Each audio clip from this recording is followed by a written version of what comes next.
উপস্থিত সাংবাদিক, উপস্থিত জনতা, উপস্থিত ছাত্র, শিক্ষক, সর্বস্তরে পাঠক মেলার সদস্যরা, আপনারা আগামী দিনে আস্থা রাখুন। দিল্লি হটাও আন্দোলনে যে সর্বপ্রথম আওয়াজ তুলেছিল ফ্যাসিস্টের সরকারের বিরুদ্ধে, তার সঙ্গে আমরা আছি। আগামী দিনে বৃহত্তর আন্দোলনের সঙ্গে আমরা আরো থাকবো। ফ্যাসিবাদ বিরোধী আন্দোলনে অগ্রণী ভূমিকা রাখার কারণে বিপ্লবী সম্পাদক মামুনুর রহমানকে রক্ত দিয়ে আন্দোলন করে সংগ্রামী লেখনের মাধ্যমে দেশবাসীকে একত্রিত করে ফ্যাসিবাদের বিরুদ্ধে রুখে দাঁড়ানোর আহ্বান জানিয়েছিলেন। মামুনুর রহমানের এটাই ছিল অপরাধ।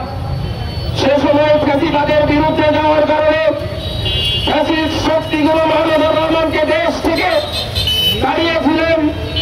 দেশের জীবন তার হুমকির মুখে পড়েছিল। ফ্যাসিবাদ উৎখাতের পর, ফ্যাসিস্টরা পালানোর পর আমরা মনে করেছিলাম আমরা বাংলাদেশকে ফ্যাসিস্ট মুক্ত করতে পেরেছি।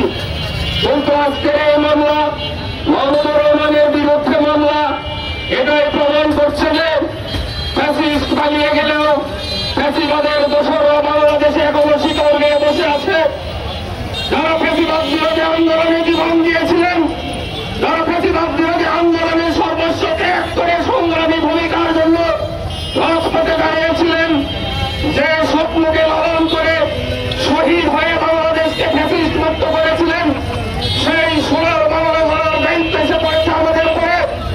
যারা এখনো ফ্যাসিবাদের দোষর হয়ে এই বাংলাদেশে ফ্যাসিবাদ বিরোধী শক্তিকে দমন করার জন্য লম্বা হামলা ষড়যন্ত্র করছেন, তাদেরকে সতর্ক করে দিয়ে বলতে চাই, ফ্যাসিবাদ বিরোধী আন্দোলনে যারা শহীদ হয়েছেন তাদের স্বপ্ন আমাদের সামনে রয়েছে। আমরাও সবাই শহীদ হওয়ার জন্য প্রস্তুত। আমরা ঘর থেকে বের হই স্বাভাবিকভাবে ফিরে যাওয়ার নিয়তে নয়, আমরা ঘর থেকে বের হই দেশ রক্ষার জন্য, দেশকে ফ্যাসিবাদ মুক্ত করার জন্য, দেশকে দিল্লির দালালি থেকে রক্ষা করার জন্য জীবন বাজি রেখে আমরা ঘর থেকে বের হই। মানুষ কর্তৃক আজকে আমাদের পত্রিকার সম্পাদক, মুসলিম জননেতা, মুসলিম সাংবাদিক, যার উপর আমার মনে হয় স্বাধীনতার পর থেকে কোন সাংবাদিকের উপর যদি কোনো জুলুম করা হয়, তার মধ্যে সবচেয়ে অন্যতম হবে মামুনুর রহমান। ওনাকে যেভাবে নির্যাতন করা হয়েছে, এই নির্যাতনের ইতিহাস বড় ইতিহাস। এই নির্বাচনী ইতিহাস বড় নিষ্ঠুর। এই নির্বাচনী ইতিহাস আপনারা সবাই জানেন। তাকে রক্তাক্ত আমরা দেখেছি। আজকে কুষ্টিয়ার আদালতে তাকে যেভাবে রক্তাক্ত করা হয়েছিল, এইরকম রক্তাক্ত আমরা অন্য কোনো সাংবাদিককে করতে দেখিনি।